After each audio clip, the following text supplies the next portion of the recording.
إن الحمد لله نحمده ونستعينه ونستغفره ونعوذ بالله من شرور أنفسنا ومن سيئات أعمالنا من يهده الله فلا مضل له ومن يضلله فلا هادي له أشهد أن لا إله إلا الله وحده لا شريك له وأشهد أن محمدا عبده ورسوله لا نبي بعده اللهم صل على محمد وعلى آله وأصحابه ومن تبعهم بإحسان إلى يوم الدين أما بعد قال الله تعالى في كتابه الكريم أعوذ بالله من الشيطان الرجيم بسم الله الرحمن الرحيم والعصر demi masa demi umur yang telah Allah berikan kepada kita innal insana lafi khusr sesungguhnya manusia itu benar-benar dalam kerugian illa alladziina aamanu wa 'amilus shalihati wa tawassaw bil haqq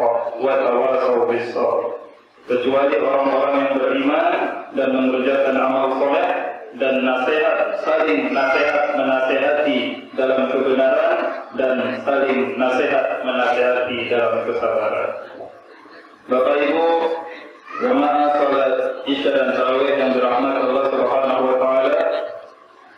Alhamdulillah segala puji hanya milik Allah Subhanahu wa taala atas segala nikmat yang telah Allah berikan kepada kita. Atas segala kesenangan-kesenangan dunia yang telah Allah berikan kepada kita, terutama masih Allah berikan kita nikmat kesempatan, nikmat umur, sehingga sampai 10 malam terakhir ini kita masih istiqomah datang ke masjid yang kita cintai. Salah satu tujuan kita Bapak Ibu yaitu ingin mendapatkan malam Lailatul Qadar. Mengutip dari ceramahnya ulama kita, guru kita yaitu Gus Baha, beliau mengatakan ada 2 kelompok orang dalam Lailatul Qadar ini Bapak. Yang pertama adalah pencari Lailatul Qadar, yang kedua adalah penunggu Lailatul Qadar. Orang yang mengaku mencari Lailatul Qadar, maka dia sudah mempersiapkan dirinya. Orang yang mencari malam Lailatul Qadar itu adalah orang yang punya persiapan. Persiapan itu dilakukan mulai dari bulan Rajab, bulan Sya'ban hingga 1 Ramadan pun dia sudah mempersiapkan dirinya, rajin beribadah di bulan Ramadan, siang dia puasa, malam dia tarawih, malam dia tadarus, dan itu menjadi persiapan dia di 10 malam terakhir. Sehingga ketika sampai ke 10 malam terakhir, dia sudah terbiasa, sudah punya persiapan. Adapun orang-orang yang selama ini tidak punya persiapan, kemudian di 10 malam terakhir ini ingin mendapatkan Lailatul Qadar, maka orang yang seperti ini bukan pencari, tapi penunggu. Dia menunggu 10 malam terakhir. Imam Syafi'i itu pernah ditanya Bapak Ibu, mengapa orang yang berada di gurun Sahara, yang berada di padang pasir yang sangat luas itu, ketika dia ingin bertayamum, maka dia tetap harus berusaha mencari air terlebih dahulu. Secara logika saja Bapak Ibu, di gurun Sahara itu bisa dikatakan 98% tidak ada air. Kalau kita berpikir kalau sudah berada di padang pasir, maka sudah pasti tidak menemukan air. Tapi tayamum yang kita lakukan itu akan sah kalau kita mencari air terlebih dahulu. Berusaha nyari air dulu baru tayamum. Meskipun kita di padang pasir, meskipun kita sudah memastikan di padang pasir itu tidak ada air, tapi tetap disuruh berusaha terlebih dahulu. Maka begitulah orang-orang yang mencari malam Lailatul Qadar, kata beliau. Harus ikhtiar Bapak Ibu. Kita sudah mengetahui 10 malam terakhir ini, di antara 10 malam terakhir ini ada malam Lailatul Qadar. Kita sudah mengetahui dan kita pun harus berikhtiar. Mulai dari malam 21 sampai dengan malam ke-29. Dan yang harus juga sama-sama kita pahami Bapak Ibu, Lailatul Qadar itu kata ulama kita tidak hanya terdapat pada tiang-tiang masjid. Lailatul Qadar itu tidak hanya didapat dari dalam masjid, iktikaf, sholat tarawih, tadarus, bukan hanya bisa didapat di sana. Bisa jadi Lailatul Qadar kita itu terdapat pada senyumnya kedua orang tua kita. Bisa jadi Lailatul Qadar kita itu terdapat pada bahagianya kedua orang tua kita. Maka Bapak Ibu yang masih ada orang tuanya, yang mungkin jaraknya jauh, silakan ditelepon. Kalau ada rezeki silakan kirim THR sekedar untuk beli kue. Bisa jadi ketika orang tua kita bahagia, itulah Lailatul Qadar. Kemudian Lailatul Qadar itu Bapak Ibu bisa jadi Lailatul Qadar kita itu terdapat pada perut-perut tetangga kita yang lapar. Bisa jadi terdapat pada perut-perut orang miskin yang lapar. Maka di 10 malam terakhir ini juga kita bisa mencari Lailatul Qadar itu dengan bersedekah. Kita memberikan orang-orang miskin bekal makanan atau bahan makanan pokok. Bisa jadi Lailatul Qadar kita di sana. Dan bisa jadi juga Bapak Ibu Lailatul Qadar kita itu terdapat pada bahagianya anak yatim piatu.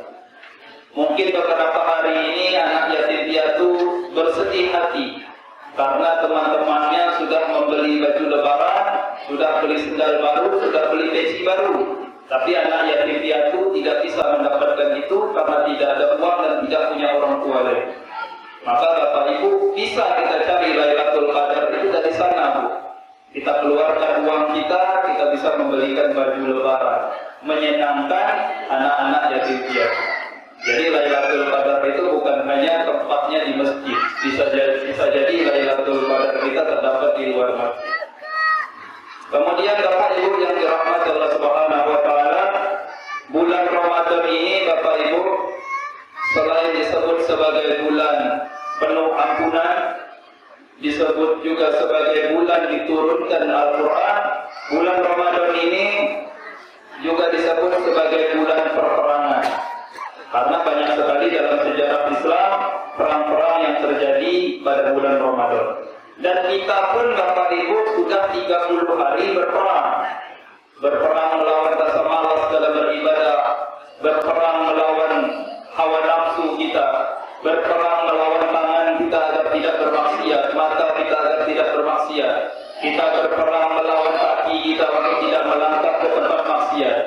Maka jangan sampai perperangan ini nanti selesai sampai Idul Fitri. Setelah Idul Fitri nanti kita harapkan kita masih bisa menang berperang melawan hawa nafsu kita, melawan rasa malas kita, dan kita tetap taat beribadah kepada Allah Subhanahu wa taala. Kemudian Bapak Ibu yang dirahmati Allah Subhanahu wa taala, bulan Ramadan ini disebut sebagai bulan turunnya Al-Qur'an.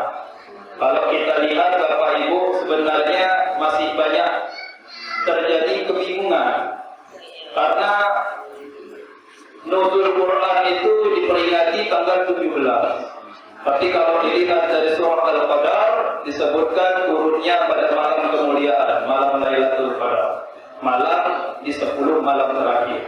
Tapi terlepas dari perbedaan ini, banyak pendapat para ulama yang bisa kita ambil. Tapi intinya Al-Quran itu diturunkan pada bulan Ramadan. Nah, ada beberapa keutamaan dari Al-Quran Bapak Ibu yang ingin saya sampaikan pada kesempatan yang baik ini. Yang pertama Bapak Ibu, Quran itu sebagai petunjuk manusia. Ketika Allah Subhanahu wa taala menurunkan kitab Taurat kepada Nabi Musa, disebutkan dalam Quran surah As-Sajdah, Allah Subhanahu wa taala berfirman, "Wa laqad atayna Musa al-kitaba fala takum fi miryatin min liqa'ihi wa ja'alnahu hudan li bani Israil." Kata Allah Subhanahu wa taala dalam ayat ini, dan sungguh telah kami anugerahkan kitab Taurat kepada Musa, maka janganlah engkau Muhammad ragu-ragu menerimanya Al-Quran, dan kami jadikan kitab Taurat itu sebagai petunjuk Bani Israel. Kitab Taurat itu Bapak Ibu diturunkan, isinya adalah pedoman hidup bagi Bani Israel. Tidak bisa, tidak cocok digunakan untuk umat yang lainnya. Kemudian Allah menurunkan kitab Injil kepada Nabi Isa. Kitab Injil itu adalah penyempurna dari kitab Taurat yang juga diturunkan sebagai pedoman hidup bagi kaum Bani Israel. Tapi ketika Allah Subhanahu wa taala menurunkan Al-Qur'an, Allah Subhanahu wa taala berfirman dalam Quran surah Al-Baqarah, "Syahrul Ramadan alladzi unzila fihi al-Qur'an hudan lin-nas." Bulan Ramadan, bulan diturunkan Al-Qur'an, petunjuk bagi manusia. Bukan petunjuk bagi kita umat muslim saja, tapi isi dari Al-Quran itu bisa menjadi pedoman hidup bagi manusia sampai hari kiamat nanti. Karena Rasulullah sudah ditetapkan sebagai Nabi terakhir dan Al-Quran sudah ditetapkan sebagai kitab terakhir. Jadi Al-Quran ini Bapak Ibu bisa menjadi petunjuk hidup, pedoman hidup bukan cuma kita umat muslim, tapi seluruh manusia yang ada di dunia ini sampai hari kiamat nanti.